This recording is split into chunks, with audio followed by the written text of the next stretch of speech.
pada ketika ini masih bersama menerusi rancangan interaktif Radio Malaysia Tawau FM dan dua orang tetamu yang menghiasi rancangan interaktif kita pada petang ini, iaitu Jessie Paul Liang selaku Presiden JCI Tawau untuk tahun 2010 dan juga Jessie Mike Lim, Presiden JCI Tawau untuk tahun lepas, tahun 2009 ya. Jadi sebelum tadi kita telah pun diterangkan apa itu JCI ya, yang merupakan salah sebuah pertubuhan internasional ataupun antarabangsa yang juga bertapak di Tawau ini dan bagaimana mereka berfungsi. Dan seketika ini mungkin kita nak tahu juga ya sejarah JCI ini ya, mungkin boleh diterangkan kepada pendengar-pendengar kita ya. Okey, JCI yang akan merayakan ulang tahun yang ke-100 di tahun 2015. Organisasi JCI tempatan yang pertama awalnya didirikan dengan nama Civic Progressive Young Men's Association atau in short YMPCA. Hampir satu abad yang lalu, pengasas Henry Kissinger dan sekumpulan orang muda memutuskan untuk mengambil tanggungjawab untuk membangun peribadi dan profesional. Serta untuk mengatasi masalah-masalah sulit di sekitar mereka lah. Okey, bersama dengan 32 orang muda yang lain, Kissinger mendirikan Young Men's Progressive Civic Association (YMPCA). JCI organisasi tempatan pertama di St. Louis, Missouri, di Amerika Syarikat lah. Pada 13 hari bulan Oktober 1915. Jadi itu di peringkat antarabangsa ataupun international ya, Mr. Paul ya. Jadi mungkin ramai juga nak tahu sejak bila JCI Tawau dibentuk ataupun ditubuhkan. Okey, untuk JCI Tawau pada tahun 1963 JCI Tawau didirikan oleh 10 pemuda. Okey, itu nama mereka itu JCI Senator Joseph Lee Sentong. Dia seorang charter president untuk JCI Tawau. Pengasas juga itu Lika Group of Company. JCI Senator David Cummington, the late JCI Senator Alex Pang, and the late JCI Senator Simpotek, and the late JC Kim Si-kong, JC Gregory Chin, JC Terence Liao, JC John Wan, JC Joseph Liao, and JC Low Kwon Sam. Di bawah kepimpinan JC Senator Joseph Lee, walaupun hanya akti yang pada masa itu 10 orang saja, tetapi mereka mampu menghadiri konvensi itu rasmi JC di Kota Kinabalu. Pada masa itu JCI Tawau bukan hanya itu chapter yang paling kecil, tetapi itu juga JC yang paling mudah di Borneo Utara. Ya, jadi maknanya sudah lama lah, lebih kurang sudah 47 tahun ya di Tawau. Tapi soalan bonus Pak Mr. Paul, boleh tak? Boleh. Tapi ramai yang JC ini dipelopori hanya kaum Cina ya, yang bukan Melayu. Jadi bagaimana kita mau menarik, semoga JCI ini juga boleh menarik ahli-ahli Melayu yang bukan dipelopori oleh masyarakat ataupun belia-belia Cina. Macam mana? Mungkin itu soalan ini saya serahkan pada IPP saya. Sebab untuk saya still working hard untuk menjemput berbagai gaung untuk join kita punya ini JCI Tawau lah. Kita ni konsep satu Malaysia kan. Betul. Jadi kalau boleh dalam satu-satu persatuan itu tidak semestinya dipelopori oleh satu-satu bangsa saja kan. Jadi Jessie Mike ada nak tambah? Selamat petang dan saudara sejahtera semua. Ini soalan bagus juga. Bagus. Inilah sebenarnya ini tujuan kita petang ini, itulah kita untuk menyeru sama mengalukan bangsa kaum Melayu untuk menyertai JCI Tawau. Betul. Sebab dia banyak bikin program JCI ini, dia berbentuk kebajikan kan, bantuan dan sebagainya ya. Jadi saya rasa tidak kira sama ada dia Cina ke, Melayu ke, India ke, boleh menyertai ini JCI kan. Memang boleh. Tidak ada syarat hanya masyarakat Cina saja yang boleh. Memang tidak ada. Itu sebabnya kita bila kita punya meeting, kita mau report semua itu di bahasa Inggeris lah. Jadi semua orang boleh faham. Boleh. Jadi kalau sedikitlah syarat untuk jadi ahli ini JCI macam mana? Okey, ini JCI Tawau punya dia ada 3 itu rules lah. Okey, untuk jadi sebagai satu orang member lah. Ya. Okey, rule yang pertama itu seorang yang memang mau ada dia punya itu keyakinan untuk maju, untuk improve. Okey. Jadi itu dia mesti join kita punya board meeting. Okey, for one time. Kita punya itu namanya fellowship. Satu lagi itu satu training lah. Okey. Selepas dia pas ini 3, jadi dia boleh menjadi satu orang member JCI Tawau lah. Maknanya ada training juga lah ya? Memang ada. Training. Jadi sebelum jadi ahli JCI, kena ikut itu training dulu. Kena ikut itu latihan dulu lah ya. Ada perlu bayar apa-apa untuk jadi ahli? Ada perlu bayar? Ada bayar itu yuran. Okey, yurannya RM15 satu bulan lah. Jadi 1 year itu RM180 saja.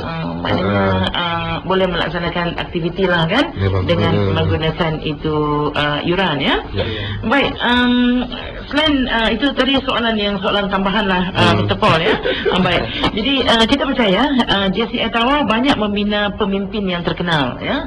Jadi JCI Tawau pun mungkin tidak ketinggalan melahirkan pemimpin terkenal ya. Ya, memanglah. Itu JCI memang memiliki banyak pemimpin antara bangsa dan tempatan. Jadi di Amerika Syarikat mempunyai Presiden John F. Kennedy, Richard Nixon, Jerry Ford dan Bill Clinton. Okey, dan juga itu Past Secretary General dari United Nations, Kofi Annan. Okey. Perdana Menteri Jepun yang lalu, Taro Aso, pemimpin tempatan kita mempunyai YB Pang Yok Min, pembantu menteri di Kementerian Pembangunan Infrastruktur. Dan juga Adun Morotai ya. Itu dan juga YB yang lalu Sin Pao Fat juga merupakan Presiden JCI Tawau pada tahun 1980. Ahli Parlimen Tawau sebelum ini ya. YB ataupun yang berbahagia Datuk Sin Pao Fat ya. Baik. Presiden Paul, boleh kita namakan projek projek yang telah JCI Tawau laksanakan selama ini dan apa nama projek yang akan dilaksanakan pada masa akan datang? Okey, isi projek ni maknanya aktiviti lah kan? Aktiviti sebagainya lah. Okey, saya rasa Puan Rumah ini mungkin saya akan serahkan soalan ini kepada Presiden saya JC Mike Lim. Selamat petang semua. Sekali lagi. Sebenarnya banyak aktiviti yang telah JCI Tawau kendalikan selama ini. Selain dari banyak latihan, projek yang benar kami buat adalah seperti Artificial Reef Project, Team Building Camp, Youth Development Camp, H1N1 Awareness Project, mendemarkan kerusi roda dan lain-lain lagi. Saya juga ingin mengambil kesempatan ini untuk memperkenalkan projek kami yang akan datang, yaitu JCI Branding Project. Tujuan melaksanakan projek ini adalah untuk memperkenalkan dan mendekatkan lagi JCI kepada masyarakat Tawau. Selama ini, Persatuan JCI Tawau merupakan NGO yang sangat aktif di daerah ini, namun masih gagal untuk mendapatkan perhatian dan sokongan moral daripada masyarakat Tawau. Aku rasa masyarakat lebih mengenali klub-klub lain seperti Lion Club, Lottery Club berbanding dengan JCI. Untuk mengatasi masalah ini, klub JCI Tawau telah membentuk komiti yang khusus bagi mempelaksanakan JCI Branding Project ini. Projek ini telah bermula dan sedang pun dijalankan sekarang. Kami akan mengganti semua JCI logo lama kepada logo yang baru. Pada masa yang sama, kita juga akan memperbaiki 3 stesen bas di Tawau, iaitu di Jalan Kohara, di depan gereja Holy Trinity. Yang kedua di depan gereja St. Patrick, di Jalan Dunlop lah. Dan yang ketiga di Jalan Utara, di depan Sekolah Islam Tawau. Selain itu, kita juga akan membersihkan dan mengecat clock tower yang berada di roundabout bandar kita yang paling besar tu. Betul. Logo JCI juga akan ditambah di puncak clock tower inilah. Lepas tu kita juga akan membina semua JCI Road Casualty Billboard yang terletak di Takadah. Tujuan billboard ini ialah untuk memberikan amaran kepada pengguna jalan raya supaya lebih prihatin dan menyedari bahaya semasa menggunakan jalan raya. Selama ini memang sudah ada, tapi macam belum ada update-nya. Jadi mungkin selepas ini JCI kena update lah. Kita juga ada kesempatan untuk berkenan dengan pihak Balai Polis.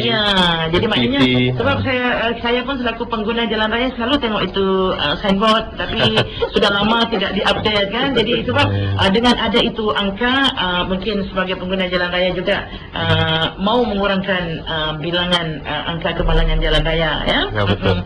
Baik, sebelum kita ke soalan seterusnya ya, Mike ataupun Jesse Paul ya. Untuk menjalankan aktiviti-aktiviti kebajikan tidak senang kalau tidak ada itu financial ataupun sumber keuangan. Jadi bagaimana pihak JCI Tawau untuk melaksanakan program-program yang tadi nak memperbaiki bus stop ya, untuk apa semua itu, dan macam mana you dapat itu? Sebenarnya ini yang funding ini kita kebanyakan masa kita dapatkan daripada kita punya senators, past president. Sumbangan.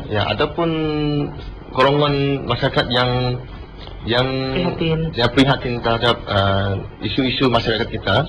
Jadi kita pun ingin berterima kasih kepada golongan ini. Jadi kita pun harap kaum Melayu boleh membantu. Jadi boleh menyertai JCI. Betul. Dan baru-baru ini tragedi banjir Pasir Putih, kabarnya JCI ada juga bantu ya? Betul. Bantu dari segi macam mana? Itu JCI Tawau itu yang ikut yang ikut itu Suji lah. Suji jadi pergi itu Pasir Putih. Keadaan hari itu agak quite sad as well lah. Sebab itu yang ada rumah itu pancing air sampai tarafnya, sampai lebih daripada itu atap lah. Lebih 8 kaki. Jadi dengan Suji JCI pun boleh dapat juga memberikan sumbangan lah ya. Juga ada itu kesempatan untuk menolong mangsa banjir di kampung Pasir Putih ya. Jadi sedar tak sedar kita sudah macam sudah tidak lama sudah di hujung rancangan ya. Jadi kita sudah cakap tadi bagaimana untuk menarik perhatian masyarakat Melayu ya. Jadi dan juga berbelang kaum, dan bagaimana kita boleh lebih menarik masyarakat kaum lain selain daripada Cina ni. Sebenarnya beliau boleh menyertai JCI